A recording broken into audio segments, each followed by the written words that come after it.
We had been married for 3 months in a new state when I became pregnant after losing the job that had sent us 2,000 miles away from our families.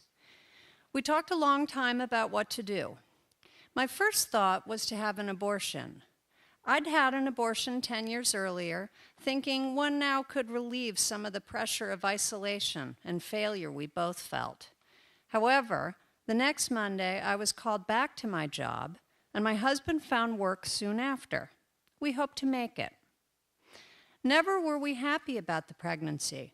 I was so sick and drained. I feared losing my job, and my husband always said he didn't think we could afford a baby yet. At 21 weeks, I had a therapeutic abortion to save my life. I was devastated. It was as if my bad will had killed the baby I didn't want.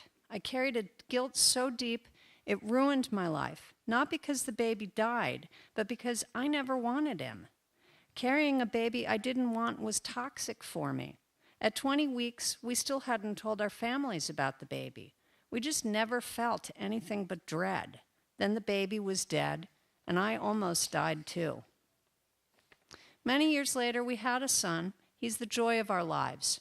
Our first pregnancy didn't lead to a baby, which allowed us to become this amazingly solid couple, and I could never have learned to love myself, my husband, or my son so deeply. I will never again force myself to stay pregnant because it seems like the right thing to do, or it's what people expect.